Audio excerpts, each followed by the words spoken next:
2 গোল 1 assist, বিশ্বসেরার দাবিদার Real মাদ্রিদের বিপক্ষে এমন অবিশ্বাস্য পারফরমেন্স করেছেন রাফিনহা।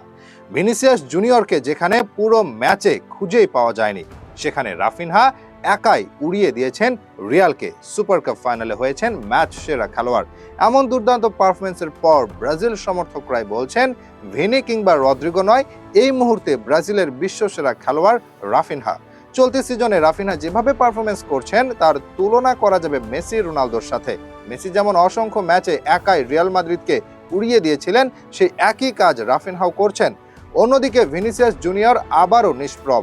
আগের এল ক্লাসিকোতেও বড় ব্যবধানে রিয়াল মাদ্রিদ হেরেছে, এবার সুপার কাপ ফাইনালে পেতে হলো আরো বড় লজ্জা, যেখানে ব্যালন ডিওর নিয়ে কান্নাকাটি করা ভিনিসিয়াস কিছুই করতে পারেননি। বার্সেলোনার বাচ্চা কাচ্চাদের সামনে তিনি ছিলেন অসহায়, সেজন্য হয়তো রিয়াল মাদ্রিদের কোচ তাকে উঠিয়ে নিয়েছেন, পুরো ম্যাচ খেলানোর সাহস করেননি। রাফিনহা নিজেও পুরো ম্যাচ খেলেননি, কিন্তু 80 মিনিট খেলে তিনি যা করেছেন রিয়াল মাদ্রিদের পুরো দল মিলে সেটা করতে পারেননি। কিলিয়ান এমবাপ্পে, জোডে বেলিংহাম কিংবা ভিনিসিয়াস জুনিয়র, তারকা খ্যাতির দিক দিয়ে সবাই রাফিনহার থেকে এগিয়ে, কিন্তু মাঠের খেলায় রাফিনহা প্রমাণ করেছেন ব্রাজিলের বিশ্বসেরা খেলোয়াড় তিনি। চলতি সিজনের শুরু থেকে রাফিনহার পারফরমেন্স অবিশ্বাস্য ধারাবাহিক। সিজনের সবে মাত্র অর্ধেক সময় গিয়েছে, এর মাঝে 30 গোল কন্ট্রিবিউশনের রেকর্ড করেছেন এই ব্রাজিলিয়ান। সব কম্পিটিশন মিলিয়ে ম্যাচ খেলেছেন 27টি, তাতে তার নামের পাশে যুক্ত হয়েছে 19টি গোল, সাথে অ্যাসিস্ট আছে আরো 11টি। ইউরোপের শীর্ষ পর্যায়ে তিনি এখন অন্যতম সেরা। বার্সেলোনা এবার ভালো করলে ব্যালন ডিওর জেতার দৌড়ে থাকবেন রাফিনহা, সেটা এখন থেকে নিশ্চিত।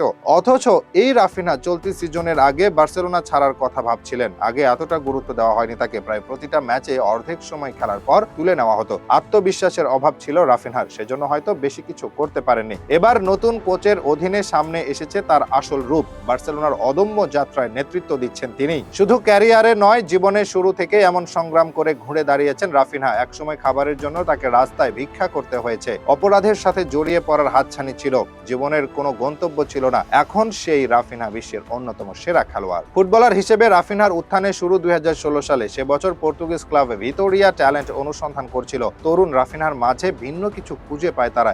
এরপরেই পর্তুগালে পাড়ি জমান রাফিনহা, সেখানে নিজের প্রতিভা প্রমাণ করেন তিনি।